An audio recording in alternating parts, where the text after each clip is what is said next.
You're watching Federal Workforce Fallout, where each week we break down the impacts to our neighbors in the federal workforce. I'm Larry Miller. This show is dedicated to the reduction of the federal workforce and the impact that it's having on workers, their families, and our local and national economy. We're providing context, fact-checking claims, and getting you advice from career experts. Over the next 30 minutes, we're going to give you the most comprehensive outlook we can as we track the Trump administration's ongoing efforts to shrink the size of the federal workforce. All right, so take a look at these images from 1 year ago. Tears and hugs for State Department employees who lost their jobs after large cuts. More than 1,300 career diplomats and civil servants out of a job. And on Capitol Hill, a different scene, a rally to replace those tears and hugs with hope. A handful of Democratic lawmakers joined fired federal workers. They announced legislation aimed at putting those men and women back on the job at the State Department as well as USAID. And you stand for the values of the American people. Yes, sir. Yes. Administration after administration. It didn't matter who the president was. Every administration that I've talked to previously all supported these individuals and said how important that was. That's right. But we got now somebody in there, apparently, because they want to make their own personal deals instead of working on behalf of the American people as you have. Yeah. Instead of doing something with competency, with merit, with pride, Yeah. Yes. the sacrifices you've made Yeah. for this country. Yeah. Yes. Instead of doing that, they wanted someone to do things with non-transparency, under the table, and we say as American people, we ain't going for that. It's hard to come after the wonderful next chairman of the Foreign Affairs Committee.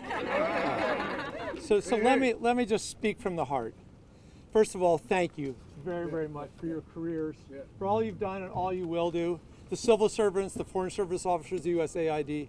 And let me also apologize on behalf of the American people. Elections matter. And sadly, we elected the wrong person in 2024, and we're suffering the consequences. So we're deeply apologetic. We never wanted this to happen. For me, there were two very dark days in 2025. The first was the day they shut down USAID. I was there with many of my great friends. My grandmother worked there 15 years. We paid very close attention. And I followed the Lancet article and Nick Kristof twice a week. Almost 1 million people have died already. We're talking up to 20 million people have died. We look about how upset we were about the 13 soldiers that died in the foolish Iran war. It's 13 people, we missed them. It was a tragedy, but nothing compared to the million and the millions to come. This is as close we get to actually a war crime that we have actually committed as a nation. It turns out it's 13 cents per $100 per American to fully fund USAID. And we have to restore that, not just for your jobs, but for all the lives that you saved around the world. And the second one was July 11th. I had the great honor of serving the Foreign Service for 4 years. My wife just left 3 years at OBO. And I've been surrounded by wonderful people. I've got a good chance to know Michael Duffin in the last couple of months. And I talked to Michael, and it's like, why don't you just find another job? It was like they're not hiring counterterrorism experts out there in the real world. The counterterrorism expert needs to be in Maine State and meeting with world leaders around the world, day in and day out. Let me just talk concretely. There was a number of things we've tried to do right away. Early on, we introduced the PREP Act, which basically changes the probationary periods, cuts them in half from what it was, including the silly thing that if you got promoted, you were probationary again. And then we did the Rehire Act, which gives preference to anybody that comes back, just the way veterans have had preference over the years. And then today, along with James Waukesha, Dina Titus, our wonderful Chairman Greg Meeks and others, Kwesi, we're introducing what they formerly called the Foreign Service Test-Free Reentry Act. That there's no reason you have to take the FSOT test again when you come back in. Yeah. I'm sure you'd pass it easily, but still, you do not need the anxiety of doing that. However, elections matter. The next big election is in 16 and a half weeks. It's incredibly important that we win that. Not that we'll change everything in the next Congress, but with Greg as chairman of the Foreign Affairs Committee, with James leading the Oversight Committee, et cetera, we can do a lot more than we're doing right now. We're in for the long run. We're with you. We believe desperately. I'm a huge fan of American exceptionalism, but American exceptionalism is based on our values that we project around the world. Well, we want to be the leader of the free world, that shining city on the hill, and we don't do that when we fire our best people. You didn't have to be here, and I want to give you a challenge. There's so many federal workers who are not here for different reasons. Some have been fired or riffed, some couldn't get off today, some didn't find out about it. Please, our solemn commitment must be going forward, planning to make sure that we spend time with everyone who is not here, who do not hear these words, who don't see this rally, to let them know that they are not alone. They are not alone. We're going to restore USAID. We're going to restore all of the risks that took place, and we're going to restore, with your help and your work in communities across this nation, the pride that goes with and should always go with being a federal worker. Thank you very much. I brought this plaque with me today because it represents what has been lost. It was given to a USAID Foreign Service advisor in 1976 after the first recognized Ebola outbreak was contained in Zaire. And for me, it represents 50 years of U.S. commitment to stop Ebola at its source before it reaches our shores. This plaque was on my desk during what became USAID's last Ebola response effort. And when I was allowed back in my office for 15 minutes to collect my things and clean it out, this was the very first thing that I grabbed, because it is just symbolic of everything that was being lost. So when we talk about the missing badge of an infectious disease advisor, we're not talking about an abstract title. We're talking about critical capacity that the US government has built over decades and then was dismantled within weeks. The question today is really quite simple. Are Americans safer now that that capacity is gone? And my answer is an emphatic no. No. And I want to be very, very clear. This work was not charity. It is, always has been, and will be national security. Yeah. The most effective way to protect Americans from diseases like Ebola is to contain it at its source before it spreads across borders. And that requires speed. It requires trained staff. It requires trusted partners. It requires surveillance systems that can detect cases early, and laboratories that can confirm them, and commodities that can move quickly, and community relationships that allow responders to stop transmission before fear and misinformation take over. And that is what USAID helped to build. And when USAID was dismantled, the American people did not just lose an agency, we lost an operating system. We lost expert staff who knew the countries, knew the partners, and the ministries of health, and most importantly, an outbreak response playbook. We lost situational and commodity readiness, and we lost field presence. We lost institutional memory that took decades and valuable taxpayer dollars to build. And this matters today because infectious diseases are not theoretical. The dangerous Ebola outbreak in the DR Congo today is unfolding in one of the hardest and harshest environments in the world. And this is exactly where speed matters most. We all know outbreaks do not respect borders, and every day lost to reduce capacity is the day the virus can move faster than the response. And today our system is thinner, it is weaker, and today America is more blind to emerging infectious disease threats, and Americans are not safer because of it. So my fired infectious disease colleagues and I are not abstractions. We are loyal Americans. We are committed and dedicated public servants, and we are ready to protect and save lives. And please put our missing badges back to work. Thank you. Still ahead on federal workforce fallout, the Department of Government Efficiency, or DOGE, has officially come to an end, and we're taking a look back on its impact on federal workers.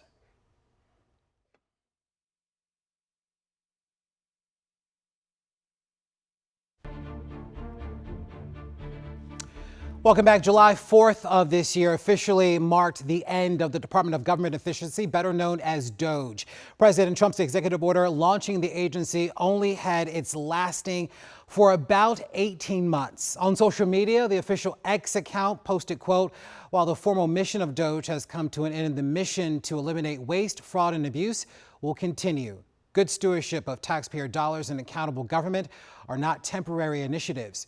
We hope those principles endure long into America's next 250 years.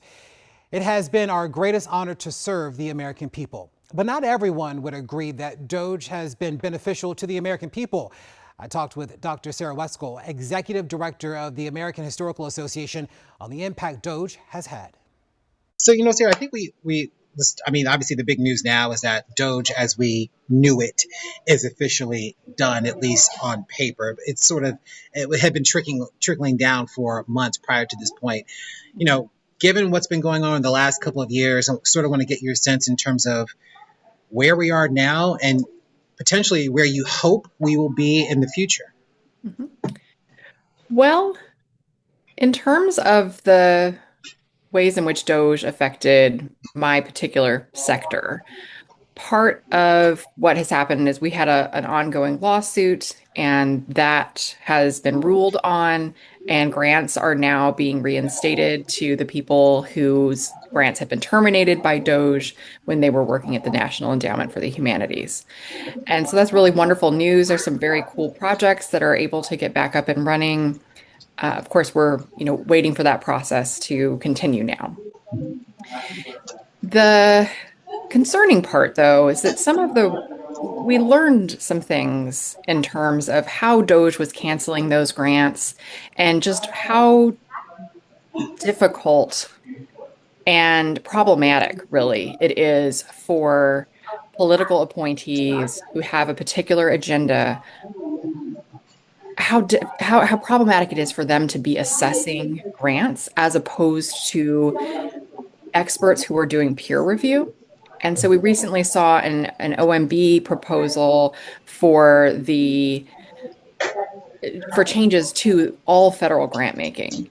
And having seen all of the problems that occurred with DOGE and the cancellation of grants, should that OMB proposal be adopted as policy, that's really concerning. So we want to be sure to continue to keep an eye on how that plays out. There has been a real push by organizations and individuals in the sciences, the humanities, the social sciences, is across the board, anyone who does research, to make clear to OMB just how problematic this new rule could be. Yeah. I want to circle back on the big news, which was the fact that you won that lawsuit against the Trump administration over its cuts to all of those programs that were being benefited by organizations around the country. I know that case had been sort of working its way through federal court for some time. Obviously, that was the ruling that you had all hoped, and it seemed that things are working out or did work out in your favor ultimately. Yeah, I mean, the judge ruled in our favor, and shortly thereafter, the NEH sent notices to all of the people, or we believe all of the people whose grants had been terminated, asking if they wanted their grants to be reinstated, and if so, to fill out some forms and to start that process. So that process has really just now started to get underway. Was there any moment that you had during that sort of the legal proceedings that the verdict would not come down in your favor? I mean, there have been so many cases that the federal government is locked up in now as it relates to not just programs like yours, but even the federal workforce and so many others, some of whom are finding success, others that haven't found sort of the same success in the way in which you all have. Was there any concern that you had at any point in time that, the chips wouldn't fall on your side? I think whenever one is involved in a lawsuit, there's always concern about how it's going to turn out. And we're just really grateful that it went in our favor. Yeah. We have been talking a lot about sort of DOGE and the impact that it has had. Obviously it is no longer around in the same capacity that it was, but certainly the effects of DOGE are still being felt far and wide, particularly from the State Department, USAID, and some other groups as well. Considering the history that we sort of look to and we talk about often, how do you think history will judge this moment in time? How do you think history will judge the work of the Trump administration and the creation of DOGE? Part of that is going to depend on what records we have available to assess this particular moment. One of the things that our lawsuit did was to bring to the fore just how DOJ was working within one of the agencies. But there is contestation currently over the Presidential Records Act and which records will and won't be saved by the executive branch. And with DOJ having worked underneath that, there's a question, will the records be preserved as is required by law?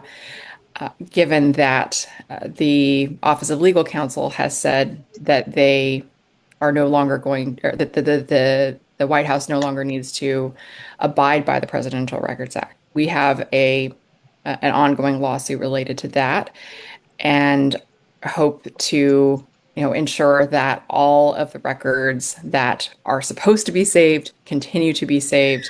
That's really what we're working for, that to make sure that historians in 20, 30, 50, 100 years have access to the primary sources to be able to interpret the moment in which we're living. Moments like this, I think, are sort of important signposts in history, sort of giving people important markers to look at and assess in the history of the country. Pivotal administrations that have certainly fundamentally changed, potentially will change the future as we know it. Some would look at this and say, even despite the circumstances that folks have been dealt with regarding the Trump administration, that they remain very much optimistic about what the future will look like and what it will mean. Do you hold that same sort of belief that there is a lot to be optimistic about moving forward? I think that we've seen a lot of people stand up and try to be very strong in this moment. We saw that with many of the federal workers who were doged, and people who are continuing to do the good work and show up every day to do that. And so for that reason, and the commitment that people have to following the rule of law and to ensuring that our agencies are working, yes, there's hope there. But there's also, I think, a lesson for us in terms of continuing to ensure that we are demanding, as citizens, accountability, and that the laws be followed, and that we continue to have the legislative and judicial and executive branch balancing out against one another. Those checks and balances are absolutely key to the working of our democracy. And so we have to always be working to ensure that those checks and balances are preserved. All right, Sarah, we will leave it right there. Thank you so much, friend. I really appreciate your time this afternoon. Absolutely. For thousands of federal employees, one nonprofit has become a lifeline during these tough times.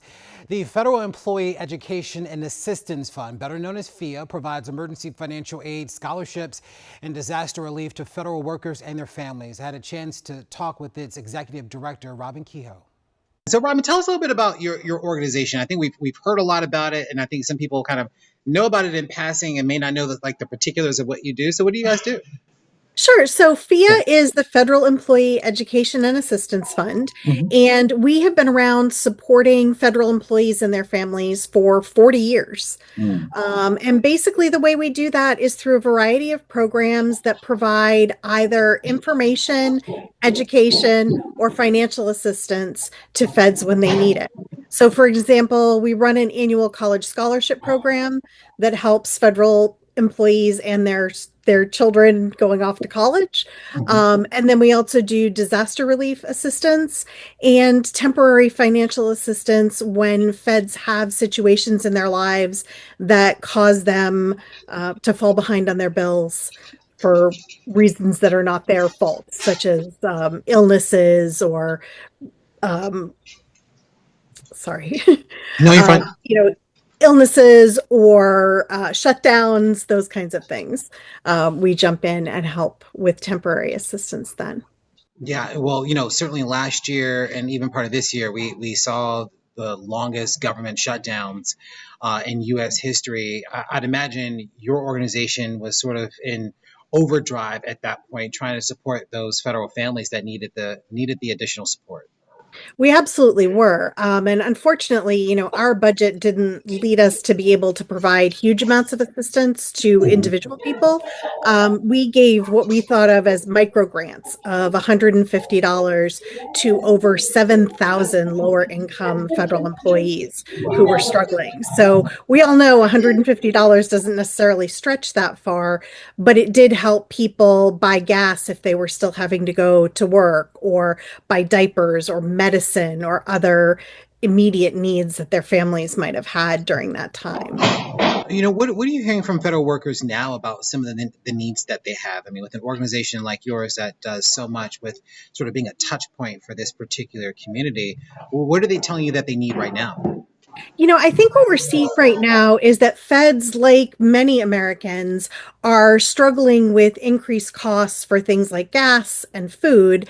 And so when something happens to upend their budget, like an illness that causes them to have unpaid time off of work or that sort of thing, it doesn't take much to kind of push them over to a spot where they can't afford to pay their rent, or they're struggling in some other way with their day-to-day finances.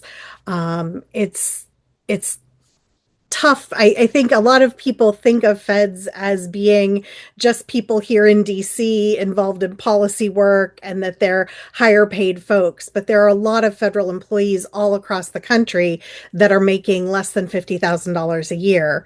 And, kind of in the same boat as many other Americans when it comes to difficulties affording just day-to-day life. Are there any sort of programs that you guys have now that you're excited about that's really sort of making a lot of headway in supporting the federal workforce? So, our signature program for this is a loan program that provides up to $2,000 to help someone, say, pay their mortgage, pay their rent, pay their utility bills. They pay us back, no interest added, no fees or anything like that. And then the money that they pay back goes out to help another federal employee. And that program is seeing a lot more use than we've seen in several years. Lots more people applying, many more people in need. For people right now that are interested in supporting the federal workforce, clearly there are so many that could still use some added support now. What would you say to them? I would say that every bit of assistance to an organization like ours, or to other groups out there supporting feds who are actively working, as well as those who've recently left the federal workforce, every penny matters. And to not think if what you can afford to give is $5 or $10, that is a building block, and it goes with other donations and other support that organizations get. And it truly does. Every penny makes a difference. As an organization, are you feeling well supported? Have people been stepping up to support your organization so that you can continue on with your work? We saw a huge outpouring of support for the public last fall when the shutdowns were ongoing. And that has tapered off a bit now that shutdowns are no longer in the news, and there are certainly other things in the news getting people's attention. But we're still in need if folks have the ability to support federal employees that way. And I know that there are other organizations out there, some that come to mind: Feds Forward, Former Gov, WellFed. They're all other organizations that are supporting federal employees, and I know could also use the help.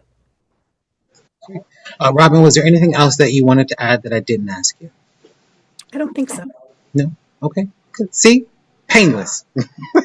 Excellent. Good stuff. All right, our thanks to Robin for her time. And you can count on WUSA 9 to stay on top of the reductions to the federal workforce, those affected, and what it means for our communities.